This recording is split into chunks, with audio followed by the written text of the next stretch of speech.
Be a man, son. Yeah. You lost. I said, I will take you when I'm done with my business. My business.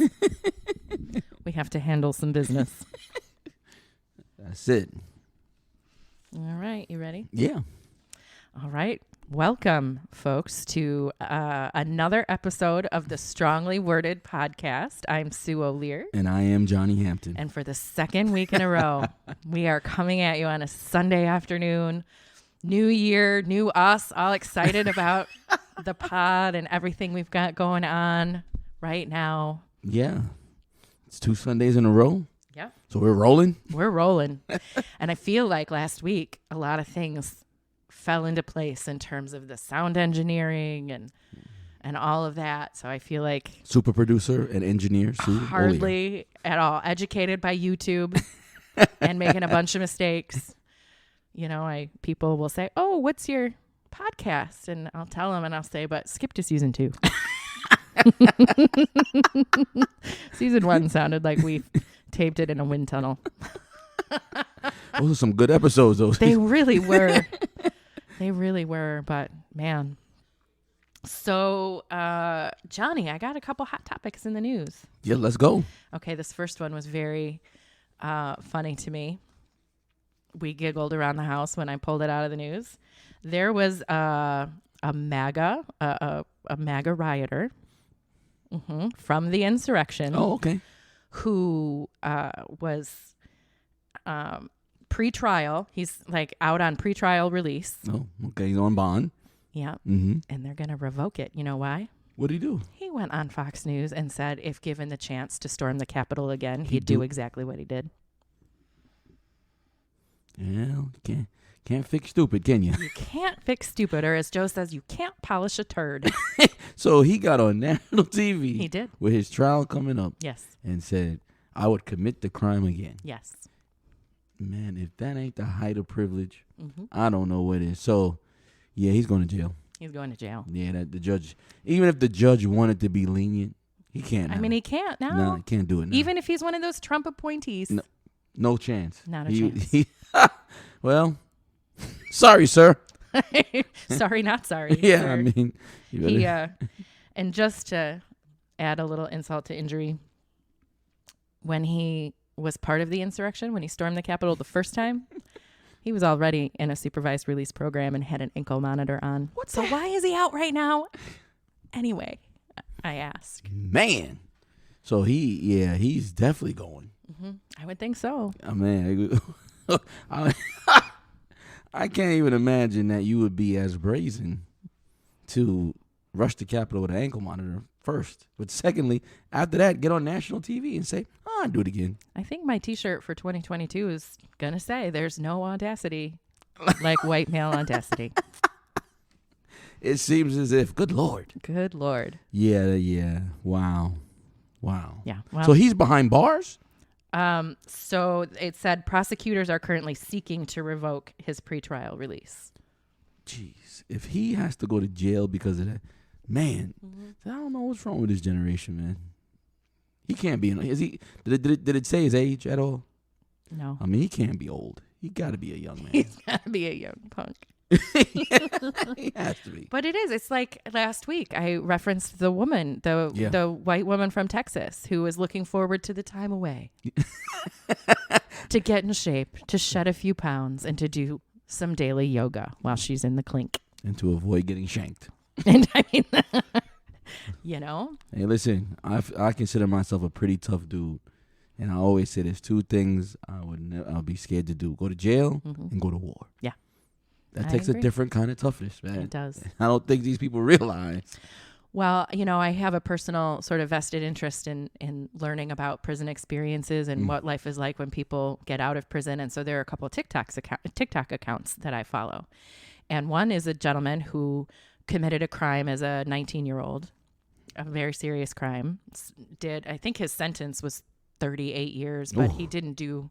Oh, okay. And he benefited from some of these programs, these early release programs happening right now because of COVID and whatever.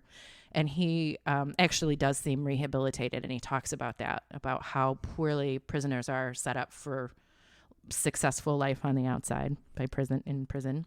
Yeah, I got 2 cousins that one did some Fed time, and another did like 7.5, 8.5, 7.5, or 8.5 years. Mm-hmm.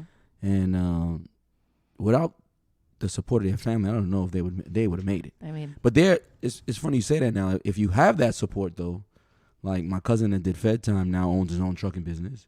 Just bought a house in Carolina. My other cousin, he's working and he has a car detailing business that's doing well. So if you have that support, but the prison does not support you. no, the prison itself is not. Not at all. Not at all. But it was interesting. He talks about that kind of toughness. And Dwayne talked about it too, about having to make that conscious decision to let stuff go in one ear and out the other and roll off your back, especially when you're getting close to your release. Yeah. Because there's going to be some lifer that's going to mess with you. Yeah. They got nothing to lose. They already, Yeah, I can't do it. Yeah. So I stay on the straight and narrow, guys. That's right. That's right. And I put in this isn't on my list today, but I did put in the chat last week. I wondered whatever happened to Matt Lauer. Oh, yeah. Then I conjured him up. Was he writing a book? He's writing a tell-all, a salacious tell-all. Good luck to him. I know. I hope it does well for him. Well, the article said, I mean, it's not like he needs another dollar, right? It's revenge. And it's probably not going to do that well because there's going to be no journey. He's just going to be an angry white man who is mad that somebody, took his lollipop. Basically, I think that's my prediction. Listen, with all the stuff that came out about him, nobody cares what you got to say. But here's my question. One of the little nuggets in that article stated that, his divorce from his wife was finalized and he's in a new relationship. Now, I'm curious about that woman. That's how that kind of stuff is normalized.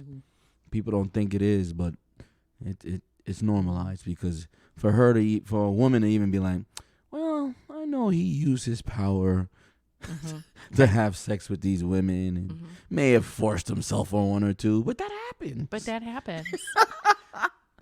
Or it's some, naive young woman who doesn't believe it, or I don't know what it is. No, I mean that could be true too, because he could be like, no, these were all consensual relationships, and I just blink. I just got caught up in the movement. Right.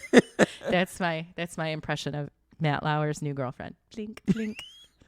I always tell people all the time, like, listen, you can't find anybody who I've dealt with over my 45 years that could even come close to saying I forced him to do anything. Absolutely. How do you get yourself in a situation, even if you come out clean, right? Like sometimes, oh yeah, okay, well, turns out he was innocent.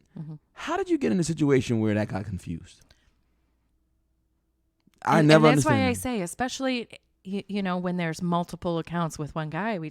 I said last week, that's good enough for me. Yeah, 20 girls can't lie. Where there's smoke, there's fire. Right. Yeah. But on the flip side, Joe was off on Friday and I was working from home. So he kind of heard my day and the people I talked to and then this and that. And you and I talked about a couple things, and there's a couple things in my in all different aspects of my life that he heard me deal with. And he said, you are always going up against some guy, aren't you?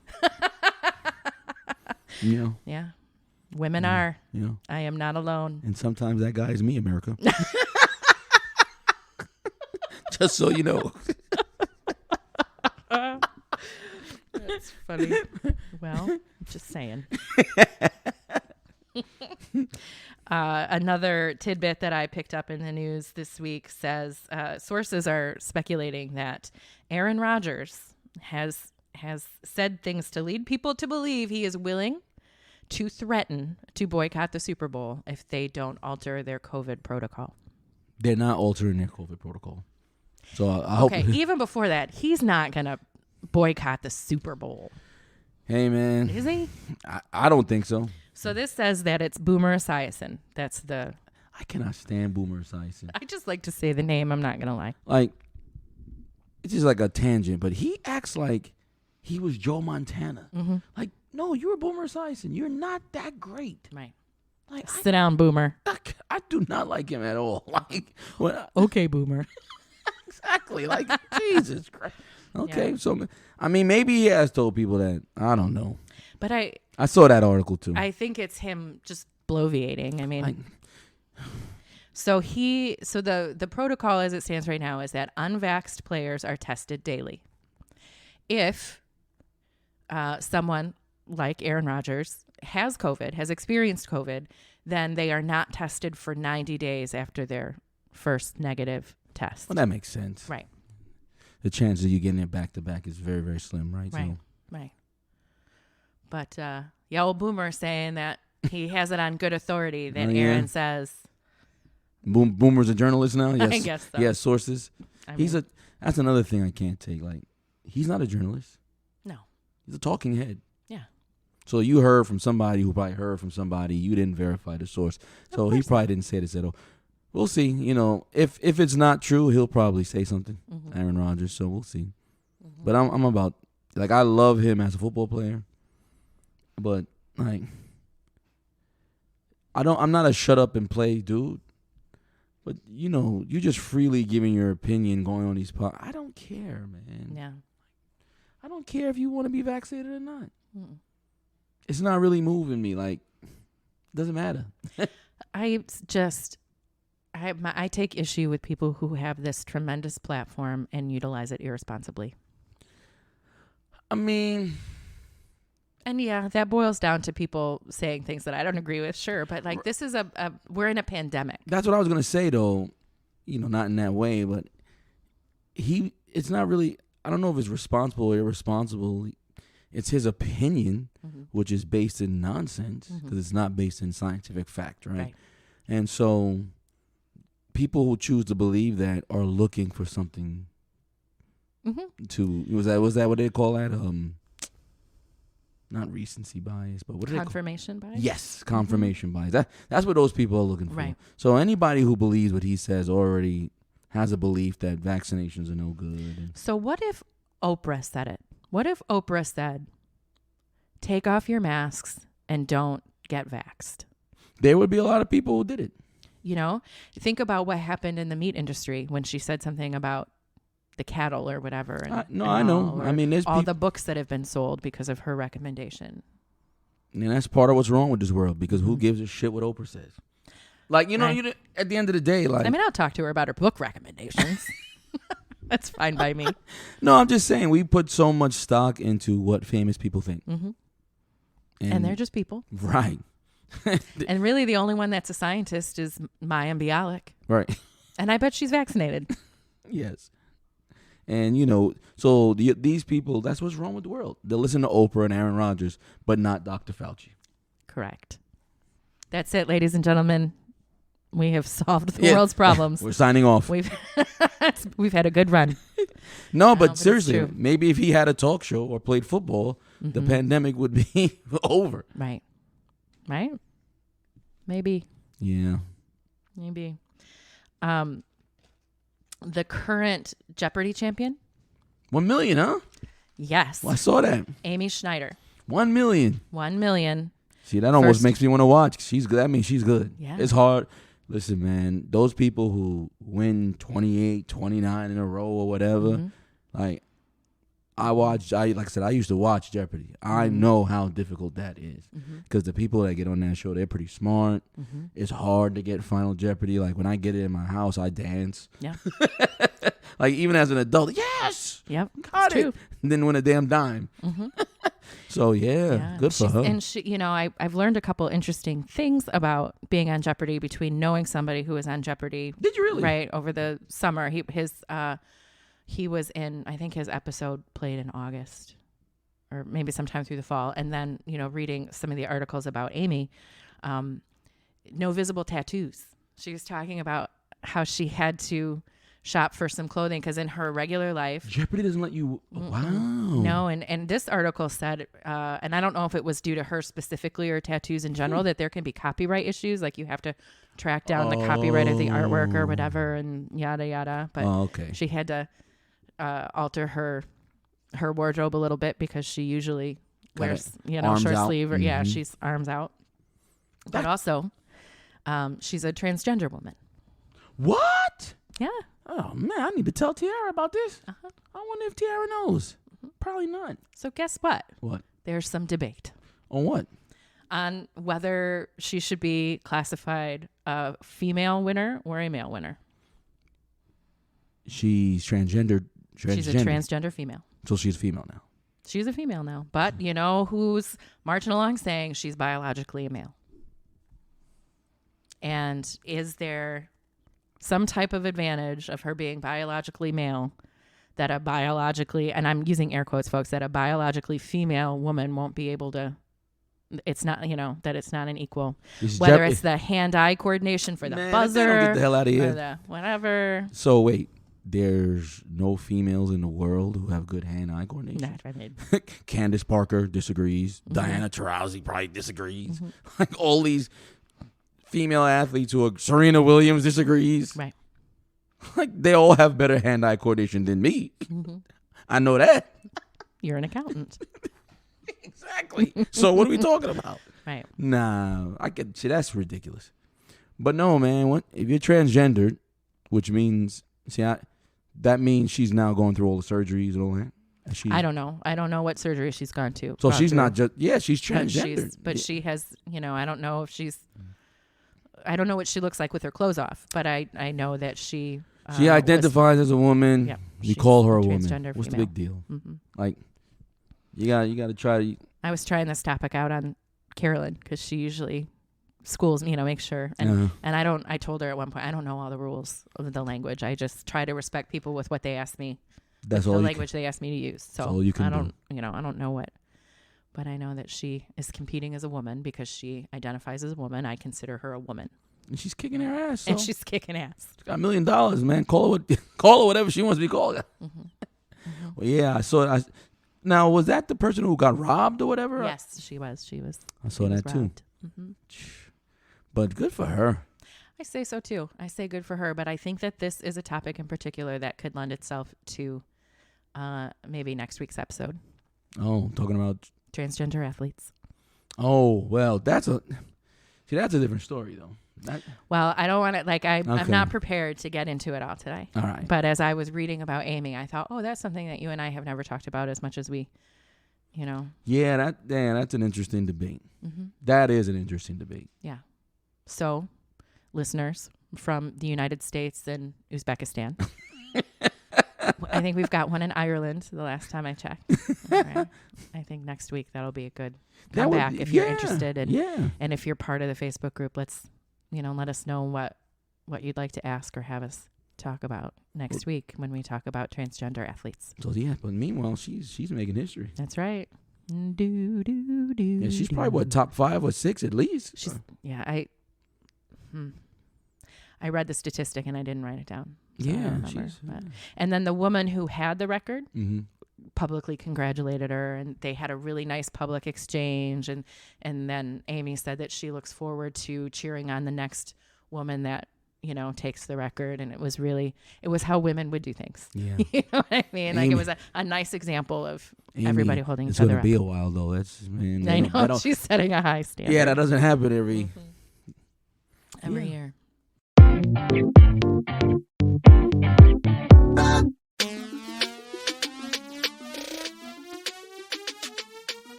Flagler United is ready to launch Season 2 of travel basketball for kids in Flagler County and beyond. We are looking for male and female athletes ages 8 to 18 to come to tryouts on February 22nd and 23rd in preparation for spring and summer tournaments. To learn more about the Flagler United program, check out our videos on TikTok, Instagram, and Facebook, or visit our website at flaglerunited.org. We are constantly fundraising so we can keep registration fees low, so if you would like to donate or be a team sponsor, information is in our show notes and on the Flagler United website. Flagler United. Together we play, united we ball.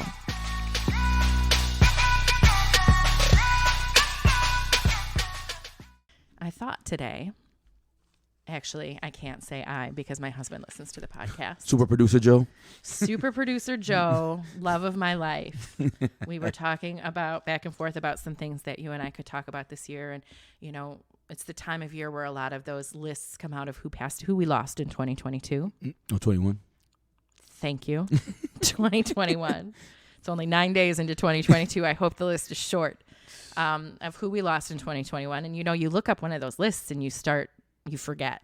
Yes. So I do have a list to chat through. And then I thought we could talk about maybe the celebrity death that really affected us. So one of the ones that shocked me that I forgot about is James Michael Tyler. You know who he is? No. He played Gunther on Friends. Oh, right. Mm-hmm. Bartender. Yeah, he was 59. And he, in the Friends reunion, he zoomed in. And he was very unwell. Yeah, that's why he zoomed in. So rest in peace, Gunther. You know who else we lost in 2021? Who was a topic of conversation in my house over the years, lots and lots? Rush Limbaugh. Oh. Not much to say about that, I guess. Well, I don't want to speak ill of the dead, but rest in peace to his family. I'm sure his family misses him. So that's something that I say a lot when talking about stuff like this. I don't want to speak ill of the dead. Right. Why? Why don't we want to speak ill of the dead? Oh, I don't know. I guess it's a respect thing. I mean, he wasn't a good man to me. Mm-hmm. So, when he passed away, I didn't repost that one. Mm-hmm. When George Bush Sr. died, there was a lot of eulogizing that left out things that people took issue with. And I'll tell you, when it came out for me personally, there was a stretch of time in my life where I was not a Kobe Bryant fan because of some of the things that happened in his past. Right. And it definitely became a topic of debate when he passed away. Right. How do you eulogize or memorialize or whatever someone who has, what are people going to say about, I'm not trying to compare Kobe to Bill Cosby, but do we only focus on the positive once they pass? What? No, I think with that you have a complete story, right? So Kobe Bryant was accused of rape, and that's the deal. I mean, and even if he didn't do it, he still cheated on his wife, right? So that makes him an imperfect man. And to be honest, I don't know why we don't talk about those things. Mm-hmm. I think it was Gail. Oprah, what's her? Gail King, is that her name? Mm-hmm. I think she had an interview where she kind of really hammered on it, and I think it's part of you. But if you're interviewing a friend of his a day after or a week after he died, I don't know if you bring it up then. I think if you're on a panel of news people and you're talking about a retrospective one, you have to mention it, right? Right. It's a part of his life. I think we faced some of this when Michael Jackson died. Yeah. I mean it's a part of his life. Mm-hmm. Somebody, but the difference with Michael Jackson is he went to trial and beat it. Mm-hmm. No pun intended. Right. It took me a second. I was like, So, I don't know why. I just Rush Limbaugh was a racist. Mm-hmm. He was, and I'm a black man, so I was not. Are you really? I was not sad that he passed away. Not that I was happy. Mm-hmm. I don't. Let's get it straight. I have a lot of conservative friends. Do not hit my phone. I wasn't happy. I just didn't feel anything. Right. Well, yeah. He doesn't really have any impact on my life. Exactly. But he still was somebody's husband and somebody's father. And that's why I say, they're not responsible. So I guess that's maybe why we don't speak ill of the dead. Yeah. Because there's people's families watching, and they're not responsible for what Rush Limbaugh. His wife is not responsible for that. Yeah. His kids, grandkids, cousins, if he has any brothers and sisters, they're not responsible for him acting crazy like that. Mm-hmm. I think sometimes people, rightfully so, say that time, in hindsight, as time passes, some of those things kind of get sanitized or whitewashed out of somebody's history. History always does that, right? Mm-hmm. So, I mean, 40, 50 years from now when we die, he'll be a great conservative voice who gave rise to conservative media. Yeah. That's what people will say. Right. Well, they won't say that he told a caller, get the bone out your nose, and they won't say what he talked about with Donovan McNabb, and they won't, all that stuff will be gone. Those clips won't be played. Right. Prince Philip, we lost Prince Philip in 2021, and hate to say it, but I feel like probably we'll see, if not another royal death in the next couple of years, at least maybe a transfer of power and a new king. Yeah, I can't imagine, not that I'm a royal historian, but I do watch The Crown. I know. That counts. I just so much loss for that lady. Mm-hmm. Just from the very beginning, right? Like her father, her sister's gone now. Mm-hmm. Now her husband gone now. Harry's off in L.A. That's the thing, though, when you live that many years. Mm-hmm. Like, I don't know that I would want to live to be 100 and have lost, who am I with at that point? Yeah, and that's the problem. Like, you can live to 100 and your kid could live to 80 and pass away. Exactly. Like, and you're like, man, I lost my son, but damn, your son was 80. Mm-hmm. So, yeah, Mm-hmm. That's tough. So you might be right. I just don't know how much more she could take. And how much more she should take. Yeah. But she's definitely a very old school royal. Like, it's the crown before anything else. Right. She takes the responsibility seriously. Mm-hmm. So she just powers through, right? Mm-hmm. So, but that's old school mentality in general. Right. Not even just her generation of people around the world. They just power through. Mm-hmm. I don't know how I would do that. I don't know if I could. I can't imagine. Like, I thought she would die soon after he did. Mm-hmm. Because, sometimes they have that broken heart thing. That's right. I mean, that's the only way to do it. Seriously. I mean, my mom suffers in moments. Your mom suffers in moments. It's tough. I mean, I can't imagine being on this planet for 20 minutes without my husband. Yeah, my dad used to always say, I got to go before your mother. Mm-hmm. And I'm the same way. Like, it would be sad. I learned that my mom would say that to my dad. I didn't know that. She never said it where I could hear it, but she said it to him. Yeah. That's love, right? Yeah. One thing that struck me when I was creating this list, too, are all of these actors, all of these Hollywood folks that are, like we talked about in our last episode, these old school performers that we don't have the same type of performer anymore. Cloris Leachman, Cicely Tyson, Beverly Cleary was 104 years old. I mean, she's an author, but still. Ed Asner was 91. Right. Ned Beatty was 83. Charles Grodin was 86. Hal Holbrook. Yep. Jackie Mason. I actually did some research for a change and looked at some of these lists and saw them. I was like, damn. Yep. But that's like we're losing more and more of that piece of history. Like, I mean, some people might argue whatever. They might argue about entertainment history, but still it's a huge thing. And who's the next Jackie Mason? Like, right. Who are we going to eulogize like that? I started feeling that way a while ago when a bunch of singers that I liked started passing away. Like Luther Vandross passed away and Barry White. And I started thinking to myself, like, we have no one like that. Like when Quincy Jones passes away, this guy, like I saw a thing on Twitter and like Quincy Jones didn't have his big hit till Thriller.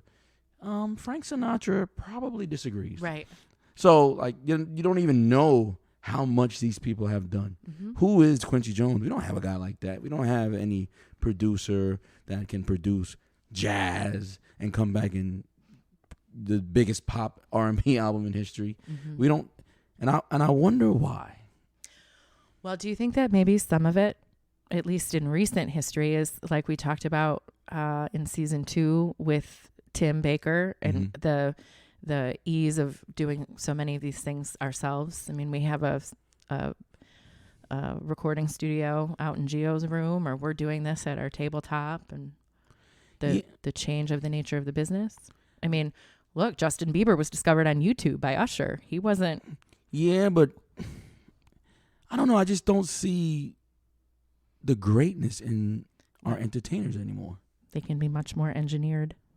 Yeah, but even Bieber, like I would say 40 years from now, or however, 50 years from now, he's kind of like a generational talent. Like Bieber, you know him, I know him.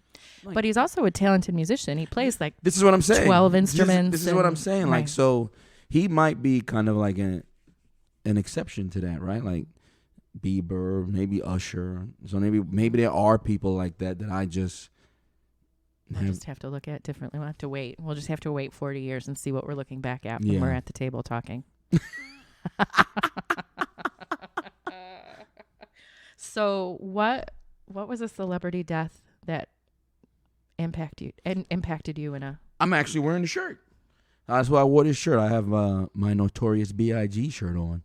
So that was a death that impacted me. I still remember when it happened. I had just came from the club.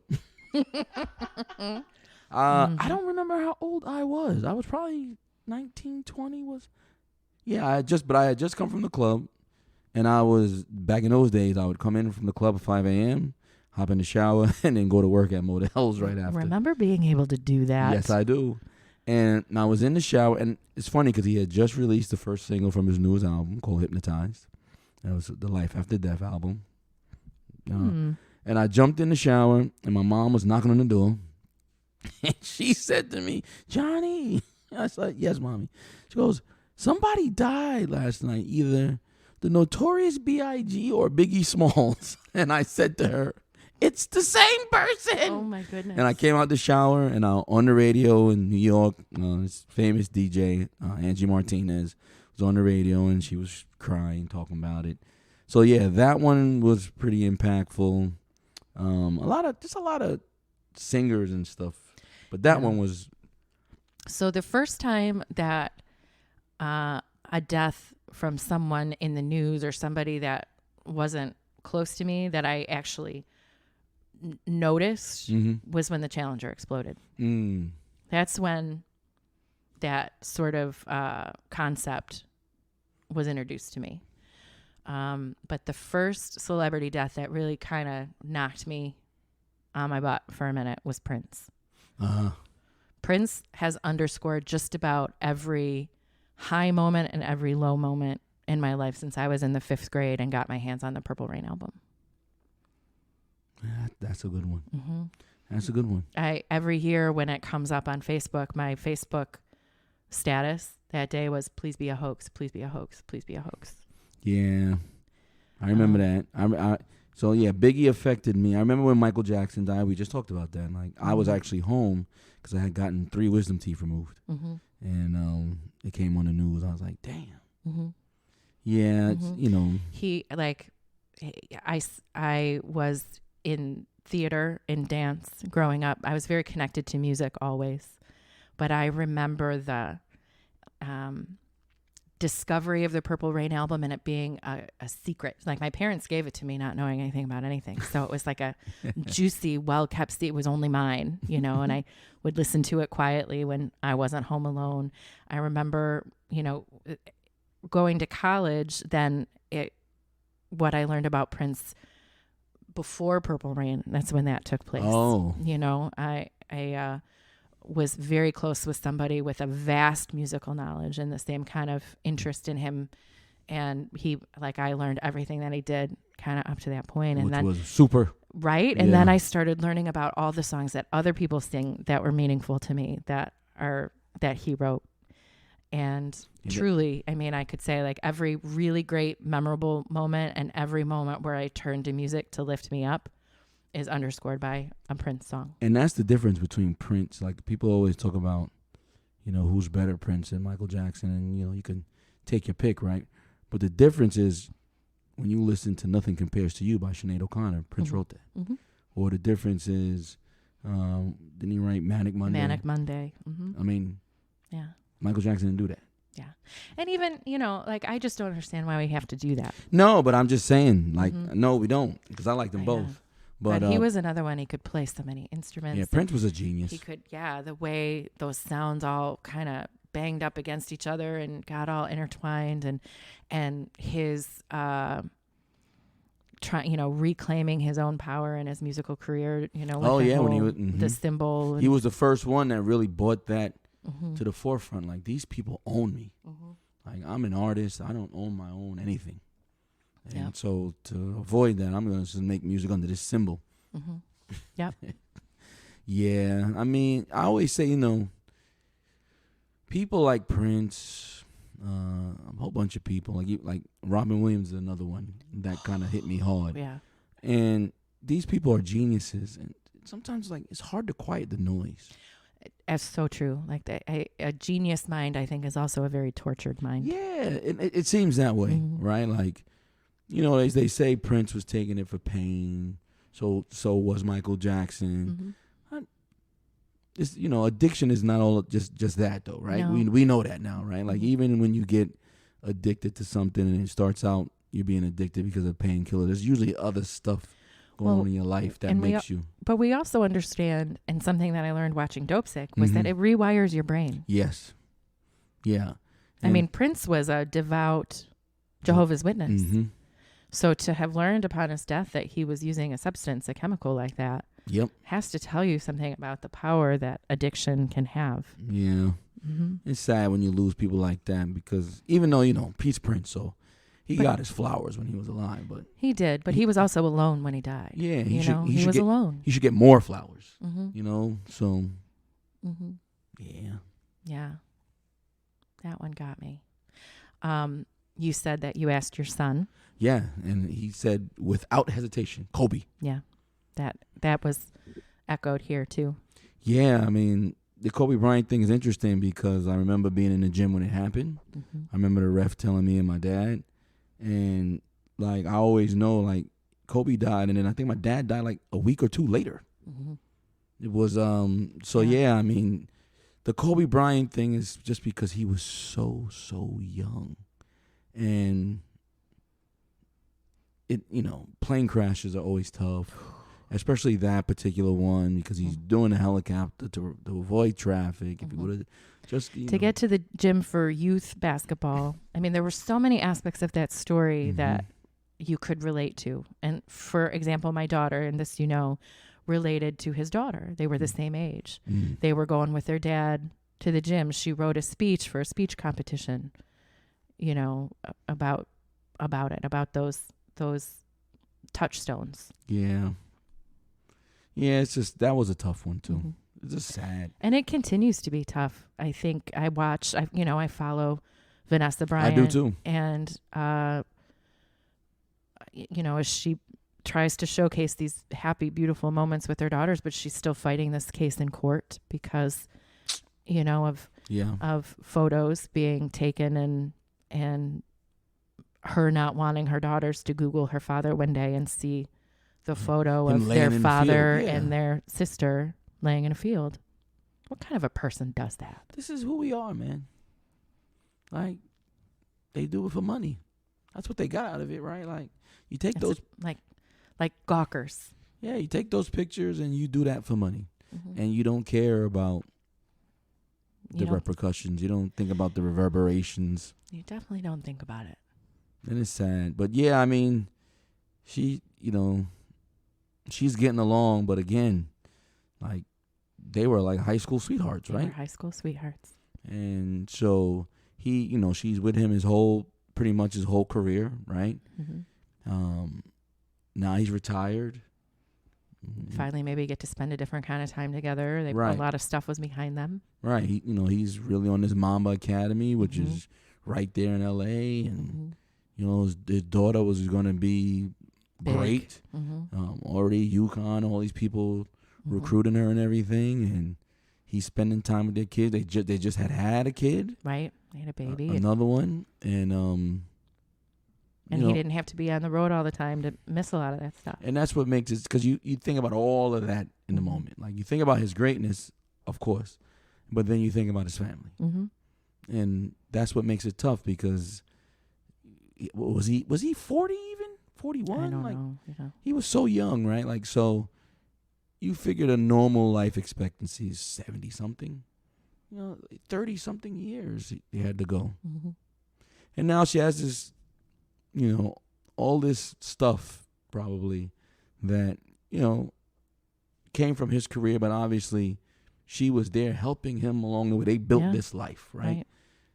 And now she's got no one to share it with. I mean, and I don't know if she ever will get remarried. I hope that she, finds companionship. Me too. I do hope that, but it's got to be just hard. And do you want to be the guy that comes after hell Kobe? no, man. Especially in a situation like that. It's not like a divorce or a breakup. And she has tragedy. so many friends too. But it's fun watching her Instagram because like I said, she has a lot of celebrity friends. But then like Pau Gasol, who's a basketball player, he's always going over there giving stuff to the kids. I think he's like godfather to one of them. But yeah, that was a tough one for all basketball people. And my son said it immediately. Yeah. Yeah. We lost Hank Aaron in 2021. Yeah. And I didn't, that was, you know how you read the list and you go, oh, I thought that happened already. He was still alive, though. Yeah, that's kind of what it was. Like, really? Yeah. Yeah. He's the true home run champion. No steroids, right? So, yeah, that was a big one because he was a good game ambassador. You know, there's not a lot. Not a lot of African Americans play baseball anymore. It's true. A lot of Caribbean people do, you know, like Dominican Republic, and a lot of Latinos play it. But for some reason, African Americans don't play baseball anymore. I don't know why. They used to, but they don't anymore. Basketball, football. Michael K. Williams from your favorite show. That was a tough one. From The Wire. Oh, my man Omar from The Wire. He was a fantastic actor. He was on that show. He was on Boardwalk Empire as well. He was a great actor. I did not know he had an addiction problem. Those always hurt, like him or Heath Ledger. Those, when you overdose like that, that is so tough. And he created one of the all-time great. You never watched The Wire? No, we've talked about it. It's on our list. And in fact, Joe and I were just talking about how we're looking for a series. And I think that's going to have to be the one. The Wire is... It's in Baltimore, right? Yeah. Okay. To me, The Wire is the best TV show ever made. And it's because it plays like a documentary to me. And I think it will to you guys too. I mean, you guys, you know, you're from Flint, Michigan, so you understand some of that stuff. It is one of the greatest shows ever. I don't know how it never won an Emmy. I blame HBO for that. At that time, they was pushing Sopranos and Sex and the City and all that kind of stuff. I get it. But The Wire is an all-time great show. Yeah. Anytime I look at a list and it's, like I saw an HBO list and it was like number 11. It's like, I can't take those guys seriously. It's that great. I've seen every episode of that show. We'll have to get started. It won't be today because, as Joe has told me, the Lions, we're getting the Lions game in Florida all season long. He hasn't seen a Lions game.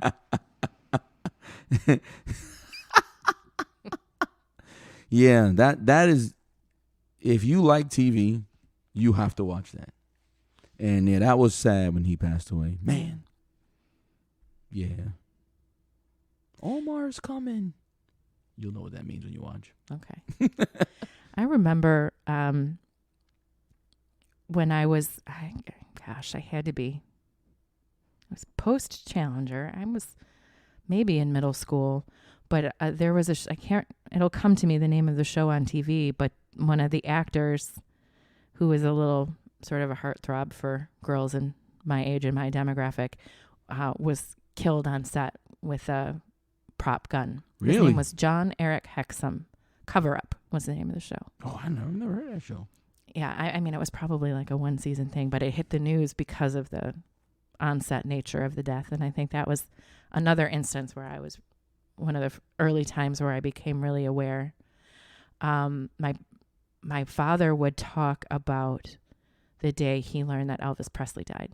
My dad talked about Thurman Munson a lot. He's a Yankee catcher, I think he died in an airplane crash as well. Yeah. People a lot of times talk about Roberto Clemente. Same with him. Elvis is really wrapped up in my dad's lore. You know, my dad was a Toastmaster and a storyteller and, you know, created these speeches that even left us family members wondering how much of the was tall tale and how much was true or whatever. Elvis was firmly woven in the fabric of his stories that he'd tell. And yeah, I saw one of those, which was awesome. Right, right. Was so awesome. Yeah, and so he talked about that one a lot. And I guess he's another one, too, that history is pretty kind to, because, I mean, he plucked a 14-year-old girl out of her parents' home and moved her in with him. That's what they did, though, back then. Like, And I think that's Jerry Lee Lewis did it. Yeah, I think that's why history is kind to them. Like, so at that, it's hard. To me, it's always difficult. We weren't living in those times, right? Mm-hmm. So now I would say to myself, what the hell would I be doing with a 14-year-old? Right. It makes no sense to me. Mm-hmm. But in those times, it was normal. It was. My mom got married at 17. We talked about it at dinner last night. Yeah. Met my dad when she was newly 17 when she got married. She would be mortified telling you this now because it's just a different era now. Right. But, right. In her family, I mean, she's kind of said before, well, there were 5 sisters and a single mom. And, because I said, did Granny have anything to say about this? Like, yeah. And she was probably happy she found a good man. Right. Exactly. Yeah. And, like I said, different times. Mm-hmm. Like, yeah. Mm-hmm. But yeah, I mean, 14 years old. Jesus Christ. Right. That's young. That is. That's young. We lost Norm Macdonald in 2021. Yeah, cancer, right? Yeah, and I think that you'll agree. It's also sad when you find out that they've been holding on to an illness very privately for a long time. Yeah, like this didn't happen in 2021, but right. Chadwick Boseman was like That's exactly what I was thinking. And it's like, what? Mm-hmm. Like that. So, that didn't impact me as much as, I like Chadwick Boseman, but I was just like shocked. The story was so gripping that he had been so sick for so long. Yeah, like this dude did a whole action movie, and then he did the Avengers, and he did like a couple of other movies, and right. And Norm Macdonald, you don't want people to suffer in silence. Right. But then again, their families knew, mm-hmm. And I think sometimes we're like, oh man, nobody knew. I'm sure people knew. Mm-hmm. Yeah. Looking for more of the Strongly Worded podcast? Be sure to join our Facebook group and follow the Strongly Worded Pod on TikTok, Instagram, and Twitter. Also, make sure you're a subscriber wherever you listen to us. And if you listen on iTunes, leave us a 5-star rating and review. Yeah. Well, this is, like a... Aw, like welcome to a very melancholy episode of the Strongly Worded podcast. Yeah, but it's definitely that time of year. Do you, have you ever done the celebrity death pool or anything like that at the beginning of the year? No. But yeah, I mean, I did once. Yeah, it's gonna. And I won. Did you really? So what? And I felt like a horrible person for the rest of my life. So what? So this, what do you try to choose what celebrities will die? Yeah, is that, you guess. And you guess like too? John Denver. John Denver's dead? He was in a plane crash. Oh yes, he was. Yeah. Yes, he was. Yeah. That was a long time ago. It was. I stopped playing after that because it got a little too. Because I also said plane crash. Did you? How? Why did you even know that? I was probably drunk. Like, I don't know. I mean, I'm not the kind of person that would do that now. I remember John Denver always chilling with the Muppets. Yeah. I know. Yeah. That's what I remember. Oh my gosh, I have some John Denver on my playlist, and Joe will turn it up and sing it. Take me home. I know John, but I don't think I have a lot of John Denver. I just have a couple. Leaving on a Jet Plane. Yeah, there are a couple that I have on there, but yeah, I don't know who will lose in 2022. I mean, we already lost Circle Sidney of Poitier. Life, but yeah, we already lost Sidney Poitier. Sheesh. That one was a bummer too. Yeah, 94 though. I mean, it's on that list. Like, we're losing these people from this generation. Yeah, but we got Denzel. Denzel's like, okay. You know what I'm saying? Like, you got Sidney, but I got Denzel. All right, yeah. universe. So but let's not say that too loud. Yeah, for real. So just like we also have Tom Cruise. I don't have Tom Cruise. I'm not going to say. You got to be a loyal listener for that joke. I know, as a celebrity death pool former player, I'm not going to say. I'm going to cut that short. I'm not going to say Before anything. The Wire, you need to be watching The Last Samurai. Don't listen to my wife. It's a good movie. Here we go. All right, listeners. So 2 things. 1, if you know what we're talking about, let us know if you're a longtime listener and know about our Tom Cruise debate. But 2, when we post, let us know. I would be very interested to know from our audience who truly affected them when they left this earth. What celebrity death affected you and why? That sounds good, right? Yeah. I want to take a second. I haven't told Johnny I'm going to do this yet, but I'm going to take a quick second to talk about something that's very near and dear to both of our hearts. You've heard in the commercial of our last episode, we are currently in fundraising mode for Flagler United. This organization, over the year that I've been a part of it, becomes more and more meaningful to me all the time. And one of the reasons is I had the opportunity to work with a couple of teams, but I had the opportunity to work with the girls team last year. And it was a very special, meaningful experience for a couple of reasons. Of course, the most important to me of which is that my daughter was on that team. Yeah. And my daughter is simply an amazing human. And we scrambled for that team. I think we had 4 or 5 girls try out. We needed 7. We plucked them out of I don't know where.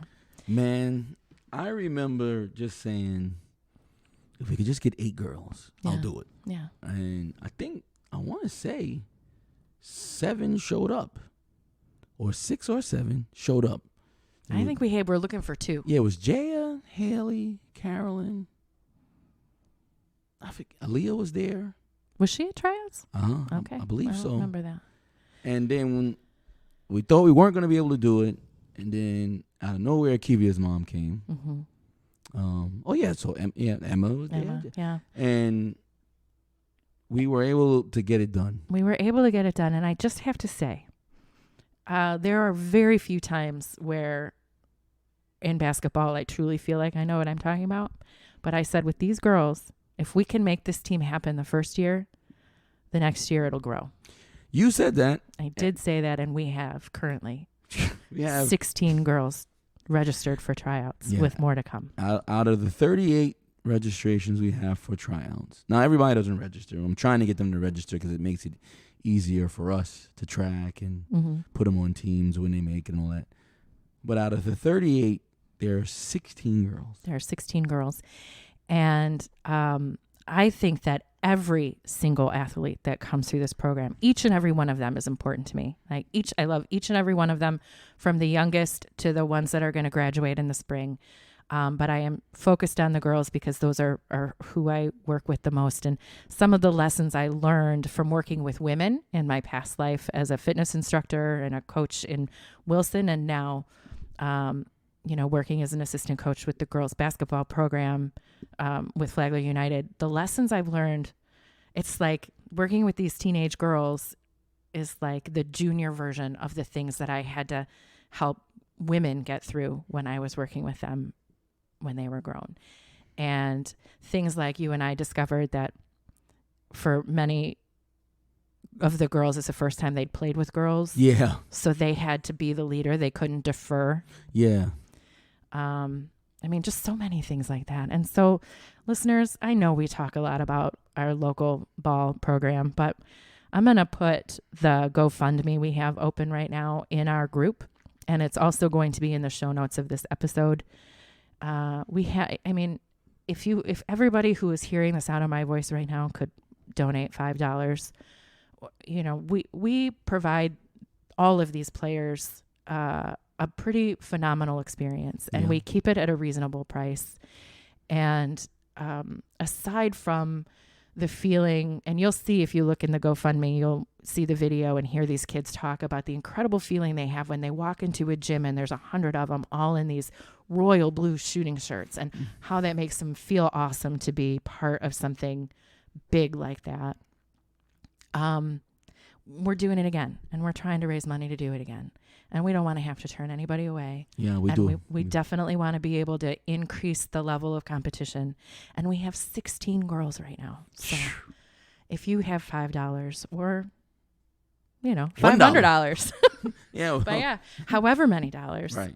that you could pledge in this GoFundMe, it would be so meaningful to Johnny and I. And if you're local, or if you're not local, but if you're local and you're a listener, ask your human resource department if your company makes charitable donations and if they would like to see their logo on our shirts, on our shooting shirts or on our jerseys, because, you know, we can make that happen with certain donations. And you just have gotten to know Johnny Hampton and Sue O'Lear if you've been listening for a little while. And I hope you know that if you do donate that $500, that $5, woo, Freudian slip, or whatever you're able to give, that it's going to go to amazing use with these kids.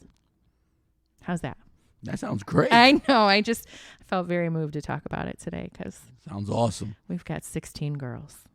And we're really getting ramped up to do this all over again. And tryouts are in February, and I'm sure we'll talk about it all from time to time. But if you made it through that soliloquy about how I feel about girls basketball, come find us on Facebook. We're the Strongly Worded Pod group on Facebook. We have an Instagram, the Strongly Worded Pod. We have a TikTok, and I put something on it last week. Yeah, it was nice. Yeah, it was cool. Strongly Worded. And then on Twitter, we're the Strongly Worded P. There's nothing I can do about it. It is what it is. Joe's favorite account. Joe's favorite. He loves to say it. And next week, I hope you'll join us, and we're going to have a conversation about transgender athletes. Yeah, sounds good. It ought to be a good one. I got to do my research on that. Yeah, that's why I thought I didn't want us. I can't talk about that and be saying the wrong stuff. I really thought for both of us, I would tease it today so we have some time to prepare because I want to do that conversation some justice. All right. Well, thanks for coming over, Johnny. Yeah, be back at it next Sunday. I will see you next Sunday. I will actually see you before next Sunday, but I will see you next Sunday. The Strongly Worded podcast is written and produced by Johnny Hampton and Sue O'Lear. Music production and vocals by Marshall Max LaMont Hamilton, and cover art by Samantha Shakes.